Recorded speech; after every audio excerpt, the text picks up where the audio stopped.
Tal como les va, una vez más aquí con Monseñor Casareto, en este programa En qué creen los que creen, tratando de ir viendo detalles y reconociendo cosas que bueno, nos van también enseñando y mostrando los fundamentos y las bases de lo que creemos, ¿no? Hoy vamos a tratar un tema que puede parecer interesante y urticante en algún punto, que es esto de la iglesia latinoamericana, ¿no? La iglesia en La Latinoamérica. iglesia en Latinoamérica. En Latinoamérica. Sí, Bueno. sí, creo que algo podemos decir de esto. Algo puede decir seguramente, así que bueno, vamos a escuchar y a compartir la mesa con ustedes.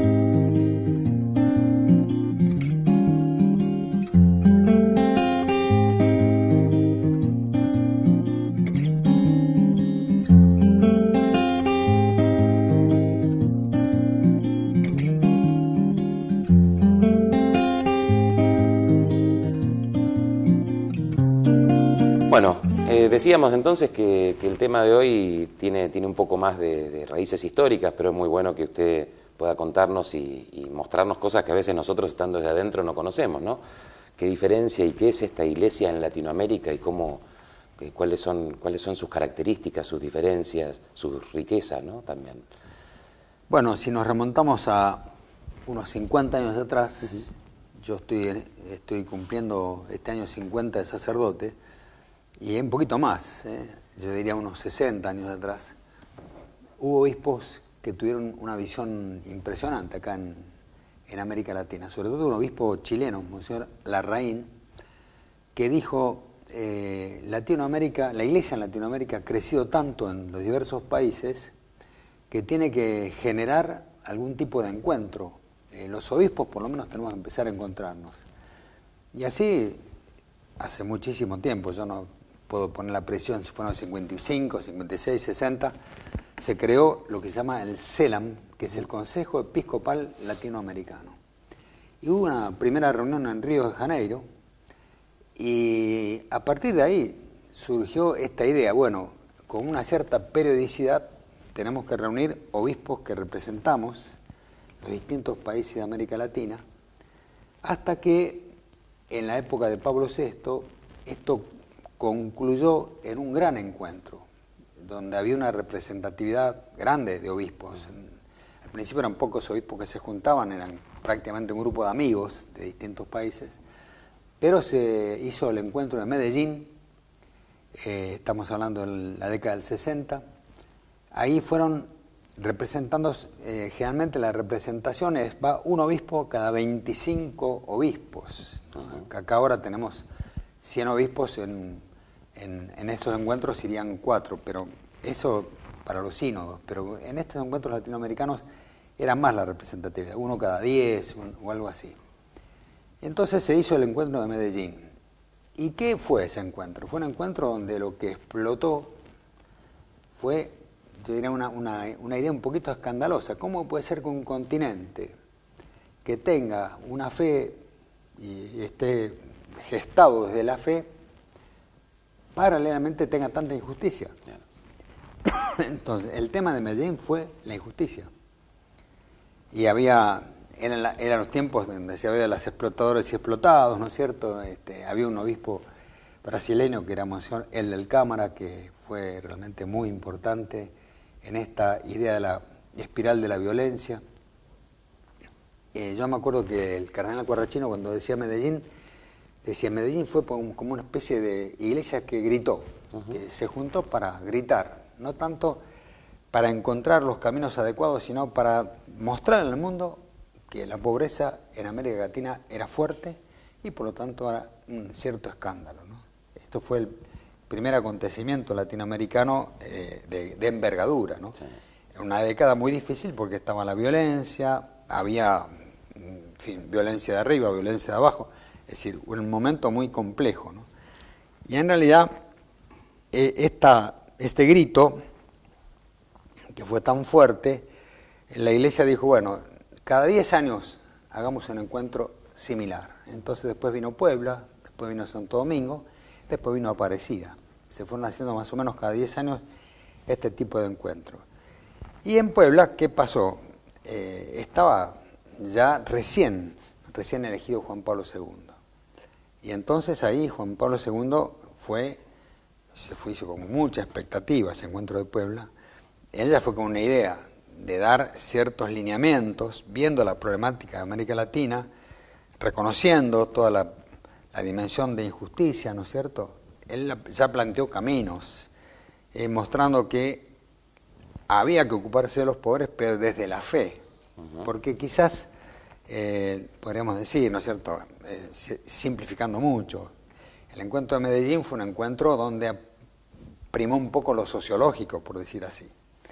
En cambio de Puebla fue un encuentro donde la fe era la clave y donde se mostraba que la preocupación de la Iglesia por los pobres había que llevarla desde la fe, ¿no es cierto?, desde la fe en Jesucristo, la fe en la Iglesia y la preocupación por los hombres concretos en sus situaciones, ¿no? Por eso la pobreza tuvo desde el principio que la Iglesia tomó conciencia de esta realidad latinoamericana, el tema de la pobreza tuvo una importancia muy, muy, muy grande, ¿no? Qué bárbaro. Y este aporte de la Iglesia incluyó, obviamente, nuevas ideas, nuevas teologías, nuevos pensamientos. ¿Esto cómo se fue viendo en el mundo? ¿Cómo se vio el aporte de una América Latina que habla? Porque en realidad recuperó la voz. Claro, bueno, apareció la famosa teología de la liberación, que dio mucho que hablar. Ajá. Eso, incluso en la Santa Sede, fue muy analizado. Y Dios en el tiempo cura todas las cosas. Entonces lo que pudo haber nacido así como una especie de grito escandaloso, se fue purificando en sus aristas, en las aristas más difíciles, y se fue gestando toda una teología verdadera, donde los pobres tienen un papel muy importante, de tal manera que ahora Francisco retoma esta temática y nos dice, los pobres no solamente son objeto de evangelización, sino que ellos son un lugar evangelizador. Los pobres como tal, como cuerpo, tienen mucho para enseñar, mucho para aportar, sobre todo cuando esas masas de pobres están imbuidas de fe, tienen un gran aporte para hacer, ¿no es cierto? Había algún teólogo que decía que los gritos de los pobres reclamando más justicia eran similares a los gritos de Jesús en la cruz, ¿no? Los gritos dolientes de Jesús en la cruz, ¿no es cierto? Y que también Jesús desde la cruz con esos gritos dolientes nos enseña. Claro. Y entonces esos gritos desde la pobreza también son de alguna manera educativos, porque son despertadores de conciencia, ¿no es cierto? Yo digo, ¿quién no va a quedar impresionado cuando la pobreza golpea las puertas de nuestras casas, ¿no es cierto? Es decir, porque, digamos, hay muchas veces, digo, la gente, y siempre pasó esto, ¿no? La gente unió pobreza o miseria al mal, ¿no? Sí. Hoy, por ejemplo, uno dice, bueno, el tema de la inseguridad, y cuando el tema de la inseguridad lo ven como causado por la pobreza, no hay ninguna duda que la mezcla de pobreza humana más droga es un cóctel muy fuerte, pero vos lo sabés muy bien, los primeros que sufren las inseguridades son los pobres. Los primeros. Y esto vos lo constatás, ¿no es cierto? Clarísimo. Y esto confundir el síntoma con la enfermedad es grave, porque la realidad es que la violencia es como el síntoma de la ruptura, ¿no? Es a donde la ruptura se hace evidente. Es como todo lo que se quiebra. Cuando algo se quiebra es porque hay dos tensiones. Si yo agarro una regla y la tuerzo, el problema no es la rotura, el problema es las dos tensiones opuestas, ¿no? Y nosotros estamos viviendo tiempos cada vez más violentos, como también muy bien lo plantea el Papa, por un tema de que las tensiones se van acrecentando y que la situación de injusticia es una situación que se hace cada vez más patente y que ya no depende solamente de algunas cabezas que piensen grandes planes, sino que depende de una toma de conciencia propia, individual, de la toma de conciencia de a pie. En esto probablemente el ir aprendiendo, el ir reconociendo las voces de los que más sufren, las voces de los que están más postergados, también nos muestra caminos. A mí me pareció muy interesante esta imagen, ¿no? De una iglesia que empieza a hablar y empieza a ser escuchada a partir de un determinado momento que trae una enseñanza y como en algunos documentos se ve también, instala al pobre como un lugar teológico, ¿no? Como un lugar no ideológico, el estar al lado del pobre es de algún modo tratar de reconocer cómo se hace para estar al lado de Jesús. Exactamente. Esto es muy importante, ¿no? Hay una manifestación de Jesús en los pobres, ¿no? Y volviendo al tema latinoamericano, ¿no? que fue el que dio origen a esta conversación, yo creo que, y esto no son muchos los que se han dado cuenta, pero el elemento más unificador que tiene América Latina es la fe en Jesucristo. Cuando hay, yo diría, políticos un poco agnósticos o, diríamos así, gente que no creo o gente tan secularista, por decir así, que no quiere ver lo religioso, no lo quiere ver o quiere independizar, diríamos que esa es una idea vieja, ya nadie lo dice esto, pero de alguna manera con esta idea se gestaron muchos países en América Latina.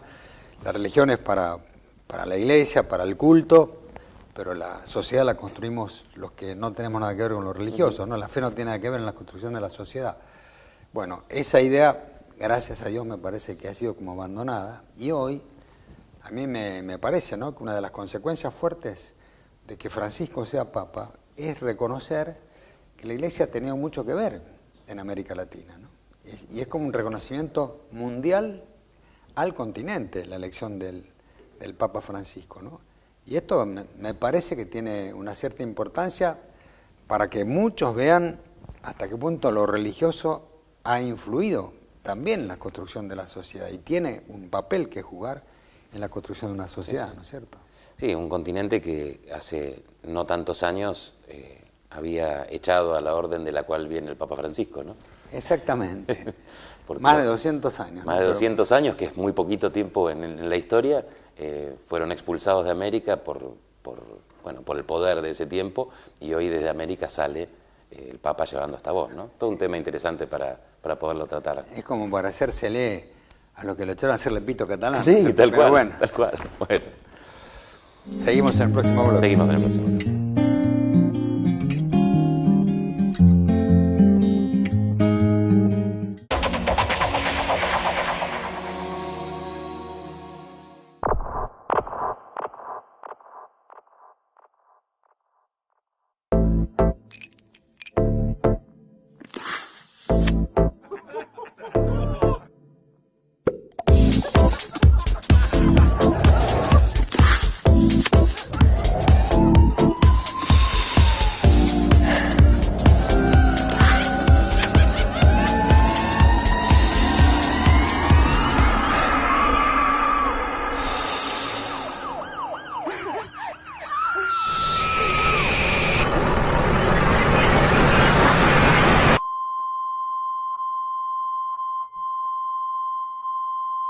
Entrar en las drogas es fácil, pero salir es mucho más difícil. Decí no al consumo de drogas. Para ayuda y más información, entra en www.reddevida.org.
Y estábamos recién acá compartiendo con Monseñor esta circunstancia tan particular de la historia de una iglesia que empieza a hablar, ¿no? De una iglesia que empieza a hablar y de un continente que en la iglesia encuentra una voz que lo representa.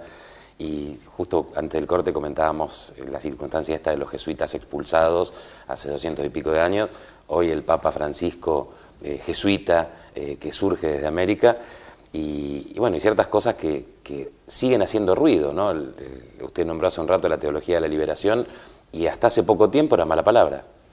No, mala palabra nunca terminó de ser. Ajá. Había desconfianzas, había ciertas desconfianzas, ¿no? Lo que pasa es que también hubo algunos teólogos de liberación que después dejaron el ministerio sacerdotal, entonces se generó cierta confusión.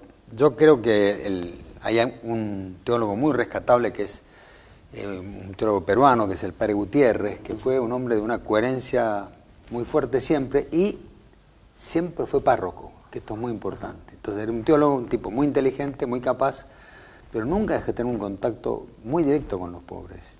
Párroco de una parroquia pobre. Entonces él cuando hablaba siempre, no solamente con ideas teóricas, sino con realidades que palpaba, ¿no es cierto? Y era lo que nutría su preocupación por los pobres, ¿no?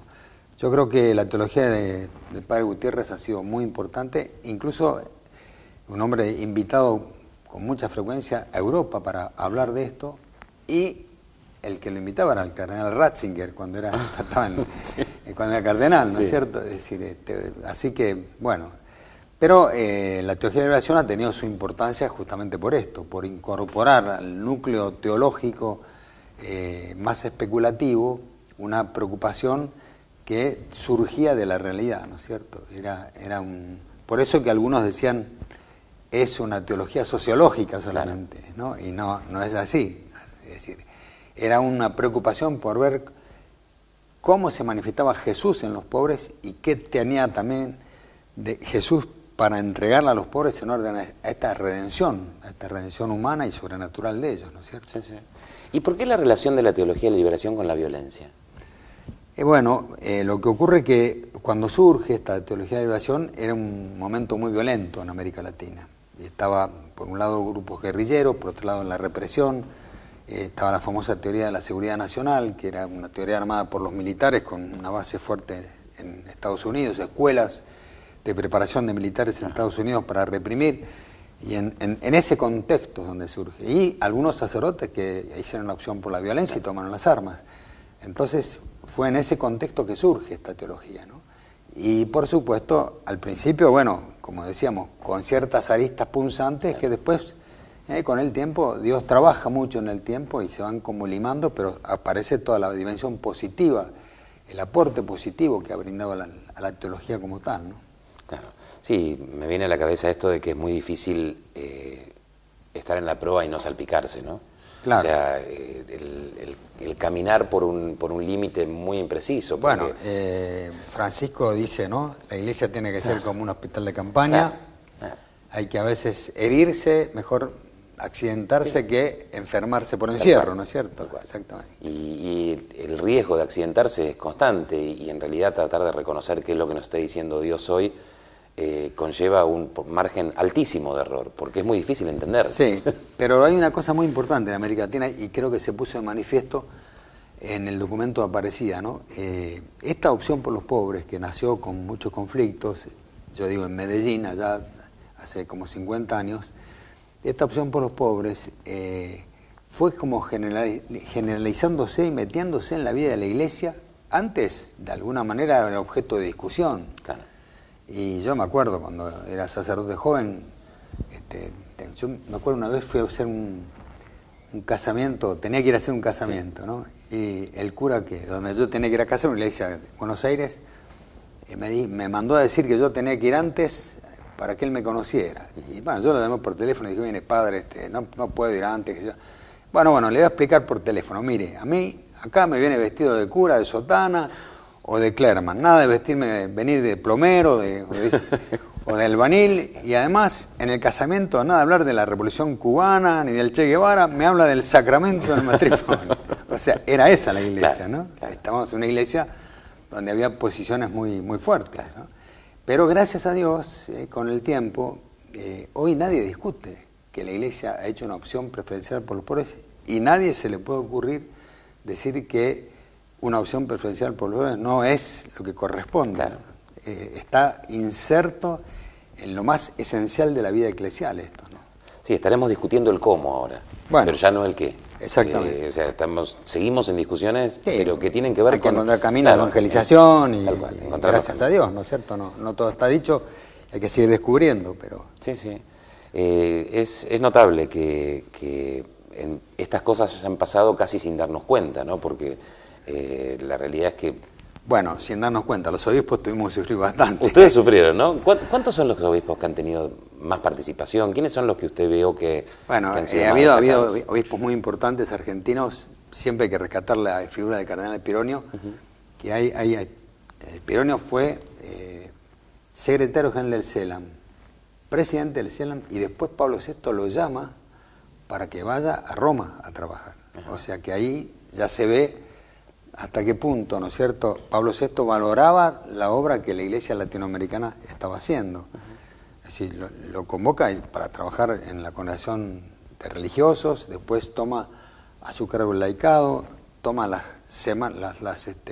jornadas mundiales de juventud, es decir, tiene una colaboración directa con Pablo VI y con Juan Pablo II muy fuerte, y bueno, yo por el afecto personal que le tengo, es el obispo que más rescató de Argentina, ¿no? Pero ha habido teólogos muy importantes, como el padre Lucio Gera, por ejemplo, el padre Farrell, es decir, después fue obispo, y acá obispos que se preocuparon mucho por todo el tema de la pobreza y fueron proféticos, Monseñor Novak, Monseñor Zaine, que vive todavía, sí.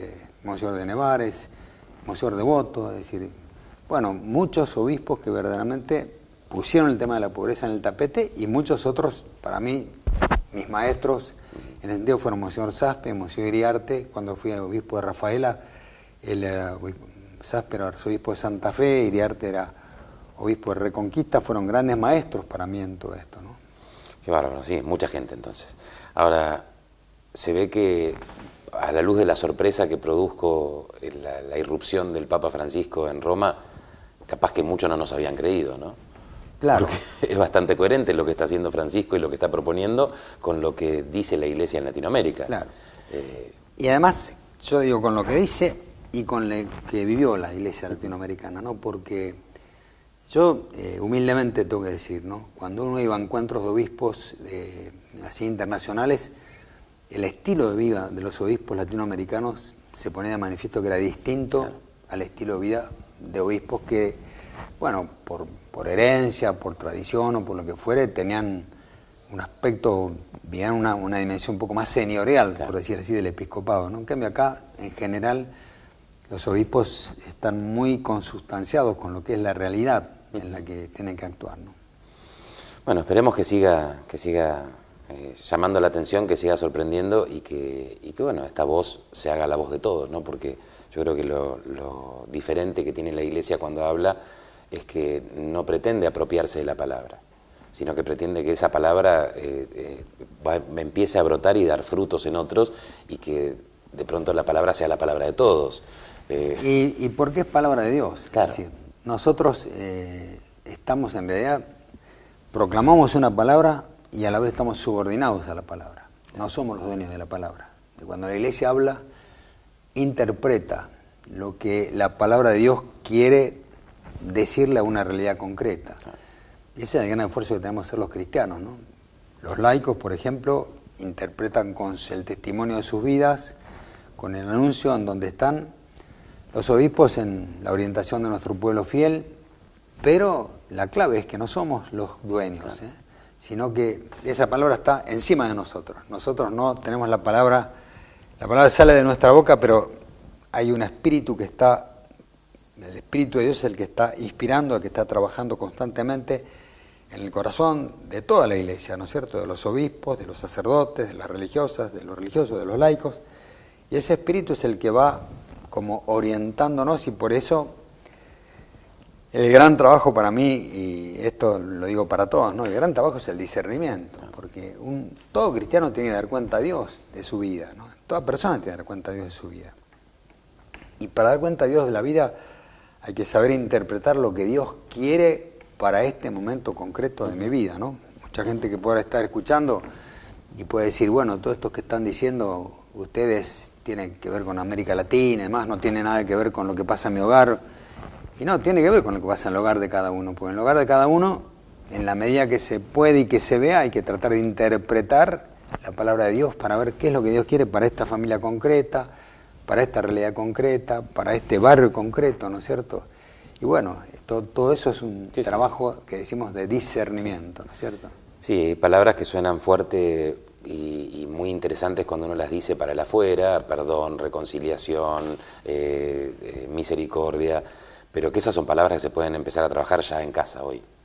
Exactamente. O sea, esas son las de las pistas, ¿no? Es decir, bueno, le pedimos, la Iglesia habla palabras grandes, pero que tienen la capacidad, como hizo Jesús, de estar al lado de las cosas pequeñas, ¿no? Entonces, esta propuesta es una propuesta aplicable 100% en la vida cotidiana, en el trabajo, en la empresa, en la fábrica, en la política y también en la fe. Bueno, y el punto de partida de esta charla ha sido justamente que en América Latina apareció la pobreza como una realidad muy fuerte que impactó en los obispos latinoamericanos. Pero esto sigue impactando en la vida de Argentina de una manera, me parece mentira, ¿no es cierto? Pasan los años y el porcentaje de pobreza no disminuye. Hay una pobreza dura que sigue siendo muy interpelante para todos los argentinos. Y por eso tiene que ver con todos los que están escuchando este programa, ¿no es cierto? Es decir, cada uno de nosotros nos tendríamos que preguntar, bueno, ¿qué me dice a mí esta realidad de pobreza?